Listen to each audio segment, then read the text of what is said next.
All in this video. I told my kind of share button share on this video.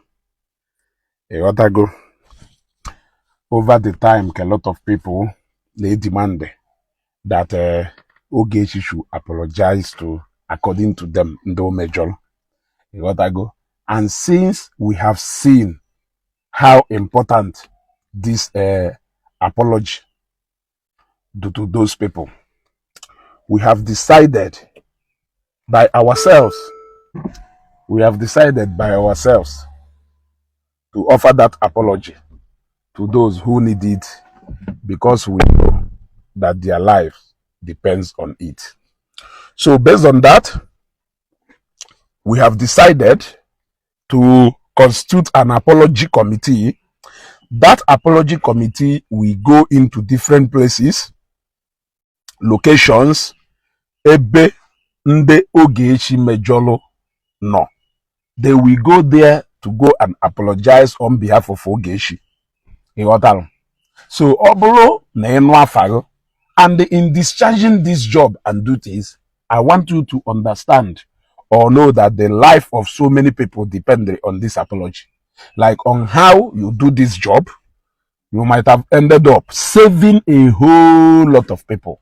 I mean, think of the kind of joy and happiness this apology we bring into the life of somebody like Adamami Water, somebody like J Park, and the likes of them. When you think about the kind of joy, happiness, how this apology is going to save a lot of people and bring joy back into their life. If you remember that, you must have to discharge this duty diligently and well too.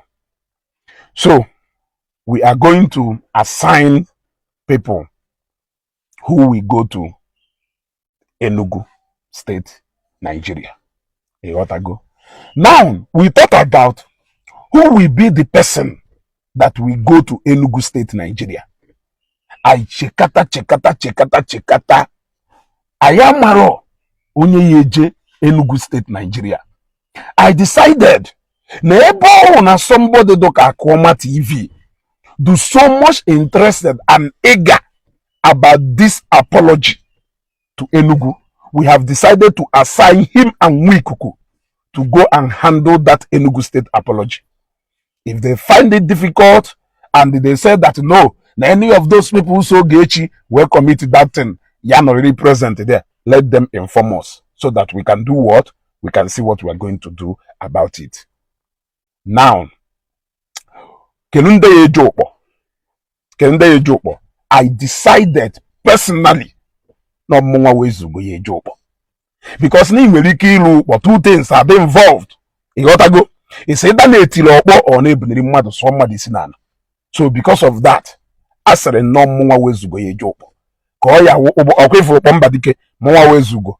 Yeje opombadike ko ya ulu eba ho da na nkwa krikopo aye mewe ntu osiwega. You got to go. On if do important work I wotalo no go no result. Kelunde ye Jonisha. Go. Kelunde ye Jonisha. So Chiamaka, you will go to Onisha for us. Go. Eya gala you Onisha. Ilu Onisha. Ije fixie.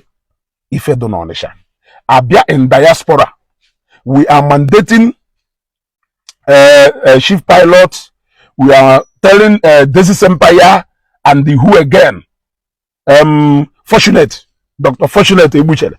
Go, three of you should handle anything concerning abroad. If on Basalun, the UK, America, and the Bendozonine, three of you should handle that. And the person who is going to supervise, supervise this exercise will become Palace of Justice. Just the same way, as you will sit here down, just the same way, Oji decide they would the chief pilot, conspiracy. He is going to be the one who is going to supervise this exercise. Everybody reports back to Ken, Palace of Justice. You want to go? So, in due time, we are going to raise more committee because as days pass by, we are going to know those people Into the madu say water, register their grievances. We are going to bring out all those people, and as we take notice of those people, we are going to send people that will go accordingly. So for now, please, please and please and please and please, I'm begging you, make sure that they're not there. In fact, one important assignment. Can you that important assignment? Ndedoka Father Nwebe Joy and those people, we are assigning Akozion. Akozion, you are going there, and Akozion we also go to Ngobala. Since the Akozion now on Ngobala, I think Akozion we go to Ngobala, and Akozion we go to Father Nwebe and the likes of them. Akozion wunya yejekunda. So we are going to raise more committee. Ko gaba and the mother don't do. Because if a match we no kata sina na no kata mmadụ la hola oye kukwata. Eyotara hapụrụ no mukpo. I'm going to handle okpo. Eyotago mmemme nwe ife do no okpo. After all na enewi no okpo and the one name awuruko na edi. Eyotago. So let us all do this work diligently and come back and give report to the mother.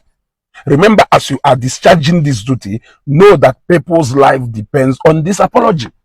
There are people who need to live. There are people who need to survive. There are people who need to be healed through successfully discharging this duty. Ewatago, ọwụrụ na ichikozie aya kpọpụtazie the ọkarịsịa ijuwa and ebudon. Unu nwekwara assignment yo, mana assignment nke unu bụla ezigbote ibuo. Ewatana, all na the committee decide there, I will give Ijuwa and Ebudon their own assignment. Assignment in Kono a critical, very critical. Ewatago, assignment in Kono. Ijuwa mokon ni yemeyo. Amokon ni yeme Ijuwa. Because it has to do with Matthias Nando too. And if we don't go with the perfect man, go to Ebudon with the perfect people, Merike, if facing with these people. I to Guaria Togwa. I used from Nde Kwe, where hota. That is ebe akwoma balo. Go see from ndekwelekwe we hota ebe the likes of us balo. Ka ijezie nu mi fa ka obie. Ka ijezie mi fa ka udodo. Apology. Apology is here. Adamami water, you are going to be happy now. Kenende zugo you me nangu mislead the Ogechi, or zugo mislead the Ogechi. You are going to receive that apology. You will receive one apology. An apology. In our apology, he receive one way an apology there. Share this video. I have done my own. I have started the process. Let us see how it's going to go. I've started the exercise. Let us see how it's going to go. Go but start my life. Eh? Dalon.